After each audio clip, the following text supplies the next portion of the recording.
Hi, Judith. Welcome to Boyden's Board Journey 360 series. Hi, Lisa. Thank you for having me here today. I'm really delighted to be invited to have a conversation with you. Yeah, looking forward to it. As the largest search firm in the country, Boyden works with candidates and boards on a regular basis, understanding your experience and background.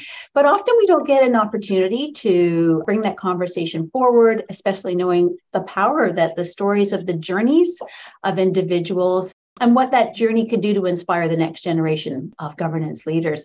And so the conversation today is part of that change. And that's why I'm really particularly happy to have you join me for the discussion today. So let's jump right in. Where are you today, Judith, in your board career journey?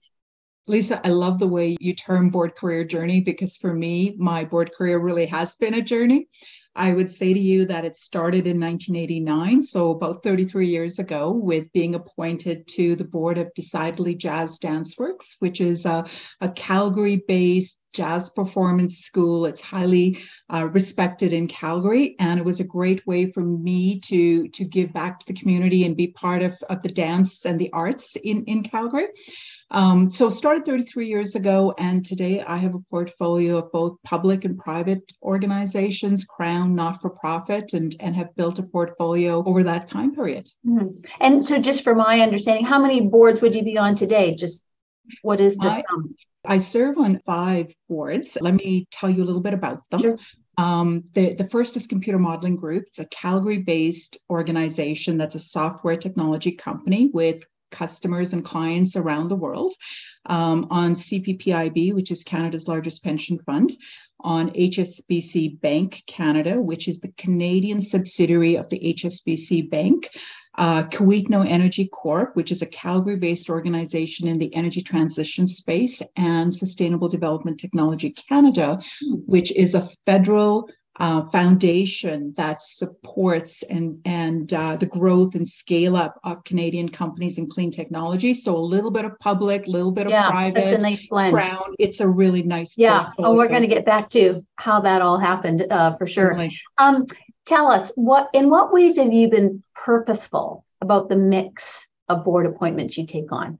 Okay, so I start with, I'm a strong believer that not every director is right for every company every time. So I start with that premise, and then I'm going to just give you a little bit of context if I could take you back a little bit. So about 20 years ago, I was approached and invited to join the advisory board of an Accenture entity, and it was my first for-profit board experience, and I loved it, Lisa.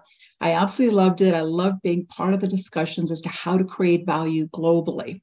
But what I realized is, as much as I loved it, as much as I was interested, I really didn't know enough about what is the role and responsibility of directors, especially on public companies. What are our obligations? So I enrolled in the Institute of Corporate Directors education program.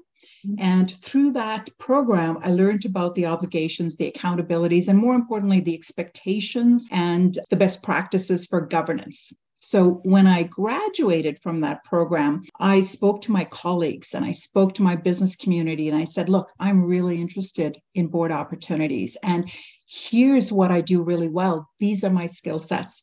These are not my skill sets. And here's how I can contribute to a specific sector or a specific organization. So that was the start of moving from not-for-profit into for-profit. And my first for-profit was a small private company, Calgary-based, that was in the software as a service sector. And so to come back to your question about how have I been deliberate, was obviously deliberately doing some education, some formal training. And then when board opportunities started coming my way, I had to be very deliberate because I was still working full-time as a senior advisor in the energy sector. So I think about what are the best opportunities where I could really contribute to it.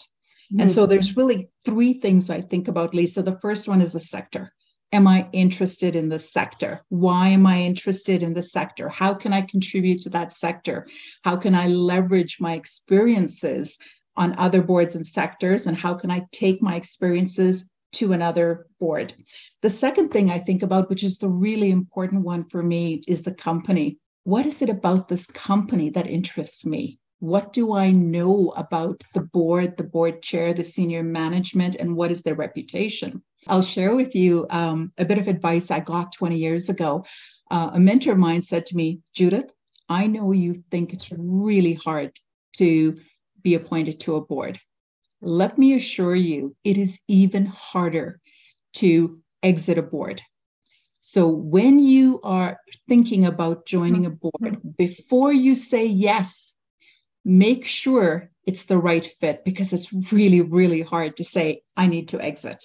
And so, when I think about the company and I think about the board I will be serving with, the board members, I think about, can I build a trust with them so that we can serve together during good times, during not so good times, and during moments of crisis, because all of that will come. Right. I want to pick up on what you just said, because I think that is actually so important. In all the board recruiting we do, it just all boils down to fit, right? And I think in the early stage of your journey as a board director, typically people are more keen to get on the board. And you've already said it's hard to get off.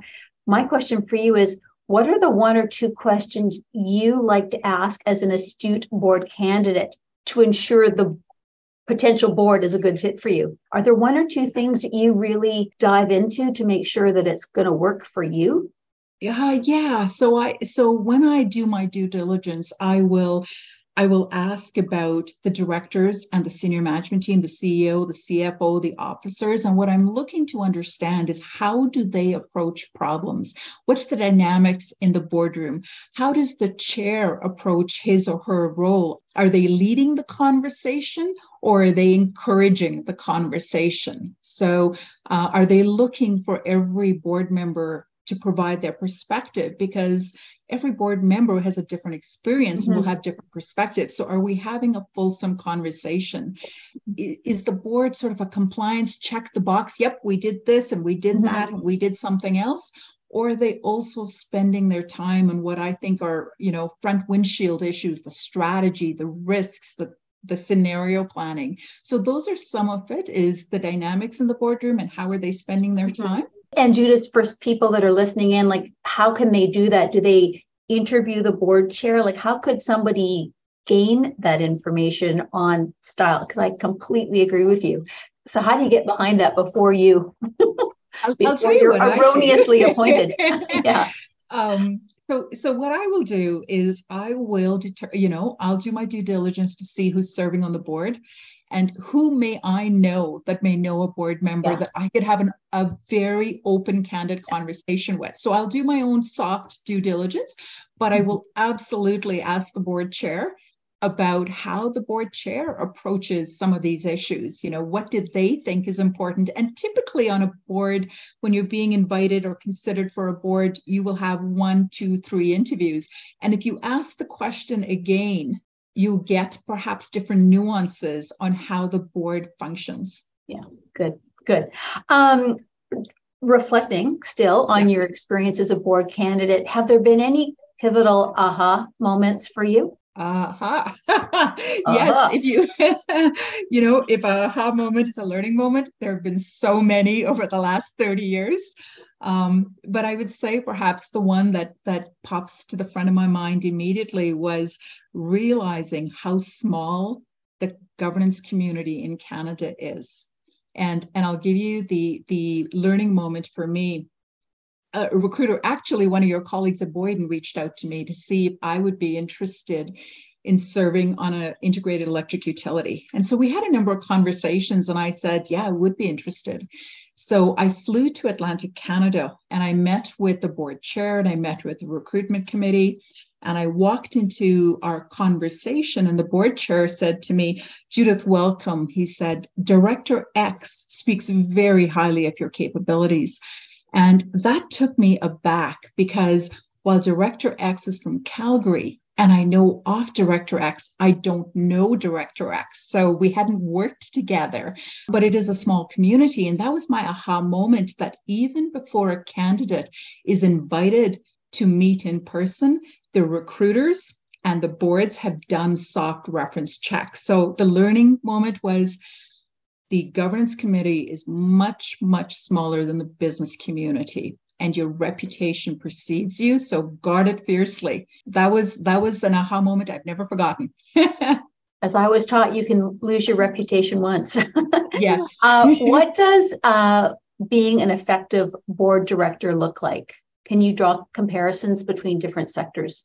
If I can use the term effective director or a good director, I think that the characteristics and the behavior are the same, regardless of sectors or size of organization or ownership of the organization. And to me, I look at three things. There's the table stakes, which every director should have. There's the experience and there's behaviors. And so if I start with table stakes, those are things like good judgment, integrity, interpersonal skills, self-awareness, and every board needs them in every director every time. I can assure you, and you know this, Lisa, a board has never called you and said, hey, Lisa, can you help us on this opportunity? And this time, don't worry about good judgment. Don't worry about integrity. Right? They don't need integrity. We don't need it this time. So those are table stakes, and every director should have them. But what differentiates what I think are really good directors are their experience and their behaviors. And the experience is not just governance experience or public board experience. It's really experience in leadership. It's having the opportunity, regardless of whether it's a for-profit, not-for-profit, or Crown, with having to really struggle with business growth, business slowdown, talent management, crisis management, value creation. And then through that process, they have developed a mindset both for strategy and for risk management, and they can connect the dots between strategy, risk management, and culture. So those are the experiences. And I think the good directors have certain behaviors. They prepare for meetings, and that doesn't mean they've just read the material. That means that they've given themselves time to think about that material and come to the meeting ready to engage based on their perspectives and what they have read and their experiences.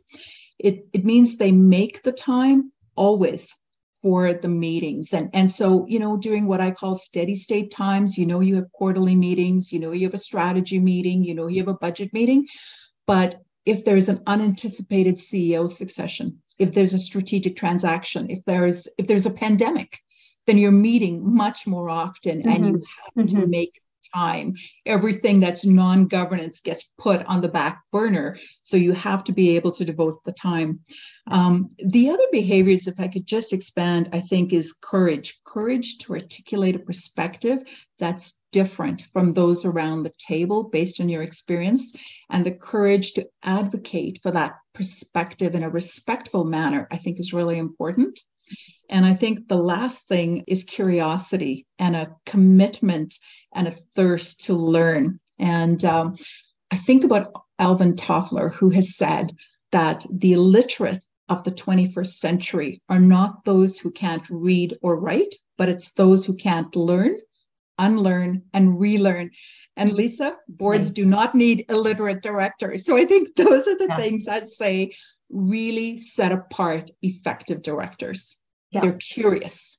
Lovely. One of the most common questions I'm asked, and Boyden is asked, is how do I transition from my not-for-profit board role, often to a Crown, and then ultimately, ideally, a lot of people want to be in a private or publicly traded environment. And so just talk a little bit about how did you make the transition, Judith?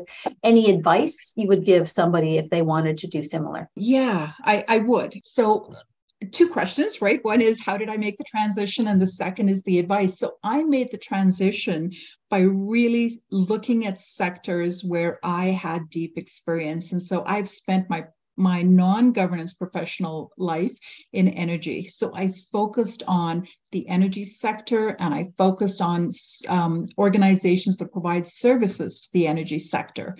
So I was bringing in sectoral knowledge. I was bringing in organizational knowledge. And so that helped me move from not-for-profit to Crowns and to for-profit entities. So start where your sweet spot, your competitive advantage, your superpower is, because you have spent so much of your time there. And then from there, the learnings you have can be used on other boards and other sectors. In terms of advice for those who are listening, I would say really understand why you want to serve.